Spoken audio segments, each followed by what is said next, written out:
बच्चों, मैं आपकी हिंदी की शिक्षिका कंचन तीरू हूँ।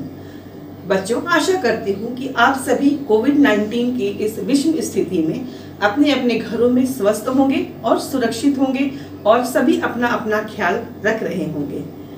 बच्चों, चलिए अब हम अपनी पाठ की ओर चलते हैं।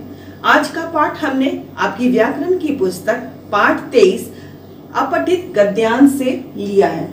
बच्चों, क्या आप जानते हैं अपठित गद्यांश किसे कहते हैं? तो चलिए आज हम अपठित गद्यांश के बारे में विस्तृत रूप से हम जानेंगे। बच्चों, अपठित गद्यांश वह गद्य खंड है जो पहले कभी पढ़ा नहीं होता। कहने का अर्थ है हम उसे पहली बार ही पढ़ते हैं। यह या तो किसी लेख का अंश, कहानी का अंश, समाचार पत्र या किसी पत्रिका का अंश भी हो सकता है। तो बच्चों, अब सवाल उठता है कि हमें इस अपठित गद्यांश का करना क्या है। बच्चों, इसमें दिए गए गद्यांश पर आधारित कुछ प्रश्न दिए होते हैं। आपको इस गद्यांश को अच्छी तरह से पढ़ना होता है और इन प्रश्नों का हल उसी गद्यांश से देना होता है। अब तो आप समझ गए होंगे ना कि अपठित गद्यांश क्या है। बच्चों, क्या आपको पता है कि गद्यांश में किस तरह के प्रश्न पूछे जाते हैं? गद्यांश में दो तरह से प्रश्न पूछे जाते हैं। एक तो गद्यांश पर आधारित प्रश्न होते हैं जिसके उत्तर आपको उस गद्यांश को पढ़ करके और उससे ढूंढ करके उत्तर देने होते हैं, और दूसरा प्रश्न विकल्प के रूप में होता है जो आपको गद्यांश से पढ़ करके उन सही विकल्पों का उत्तर आपको चुन करके देना होता है। पर बच्चों, एक बात ध्यान रखना जरूरी है। इन बहुविकल्पी उत्तरों को देते समय कुछ सावधानी बरतने की जरूरत होती है। बहुविकल्पी उत्तरों में कई बार मिलते जुलते अर्थ वाले विकल्प आ जाते हैं। ऐसी स्थिति में प्रयुक्त शब्द की शक्ति, सीमा और अर्थ भार पर ध्यान रखना चाहिए। स्वयं से पूछना चाहिए कि क्या दिए गए उत्तर का संबंध पूरे अनुच्छेद से है या उसमें कुछ कमी या अधिकता है। इस प्रकार आप ठीक उत्तर का चुनाव कर सकेंगे। बच्चों, आइए अब हम जानते हैं अपठित गद्यांश को हल करते समय हमें किन किन बातों का ख्याल रखना चाहिए। बच्चों, अपठित गद्यांश को हल करते समय हमें निम्न बातों का ध्यान रखना चाहिए। पहला, गद्यांश को 2-3 बार पढ़कर उसका मूल भाव अच्छी तरह से समझ लें। दूसरा, प्रश्नों के उत्तर संक्षेप में अपनी भाषा में तथा छोटे छोटे वाक्यों में लिखें। तीसरा, प्रश्नों के उत्तर गद्यांश के आधार पर ही दें। चौथा, यदि प्रश्नों के लिए विकल्प दिए हों तो विकल्पों को ध्यान से पढ़ें तब सही उत्तर चुनें। पांचवा, यदि शीर्षक लिखने को कहा जाए तो शीर्षक भी लिखें, किंतु शीर्षक ऐसा हो जिससे गद्यांश का मूल भाव तथा उद्देश्य प्रकट होता हो।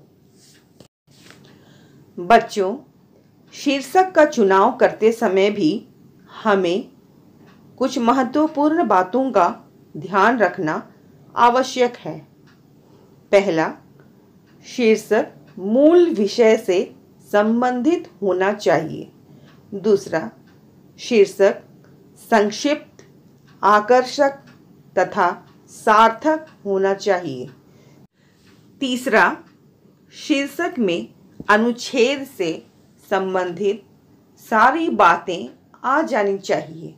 चौथा, शीर्षक का व्यापक मूल विषय से अधिक नहीं होना चाहिए। बच्चों, अब आप अपठित गद्यांश के बारे में आवश्यक जानकारी प्राप्त कर चुके हैं। अतः उदाहरण के रूप में अपठित गद्यांश एवं प्रश्न उत्तर पढ़िए और उनके उत्तर दीजिए।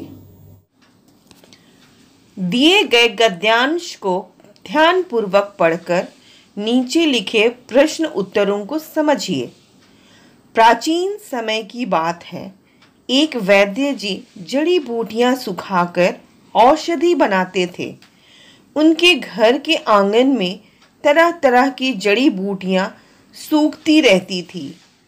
एक दिन एक बंदर उनके आंगन में आया। उसने एक कपड़े पर सूखती हुई कुछ लकड़ियां देखी। उसे लगा कि यह कोई खाने की वस्तु है। उसने एक लकड़ी उठाई और चबाने लगा। यह तो तीखी निकली। उसने वह लकड़ी फेंक दी। झट से दूसरी लकड़ी उठाई, वह भी हल्की तीखी थी। वैद्य जी आए। उन्होंने बंदर को ऐसा करते देखकर कहा, बंदर क्या जाने अदरक का स्वाद। बंदर ने कहा, अदरक? यह अदरक था? वैद्य जी ने कहा, हाँ, सूखे हुए अदरक को पीसकर खांसी की औषधि बनती है। बच्चों, आइए अब हम कुछ लघु उत्तरीय प्रश्नों के उत्तर देना सीखेंगे। प्रश्न, वैद्य जी औषधि कैसे बनाते थे? उत्तर, वैद्य जी जड़ी बूटियां पीसकर औषधि बनाते थे। प्रश्न, वैद्य जी जड़ी बूटियां कहाँ सुखाते थे? उत्तर, वैद्य जी जड़ी बूटियां अपने घर के आंगन में सुखाते थे। प्रश्न, बंदर ने आंगन में से क्या उठाया? उत्तर, बंदर ने आंगन में से सूखे अदरक को उठाया। प्रश्न, वैद्य जी ने बंदर को सूखा अदरक चबाते देख क्या कहा?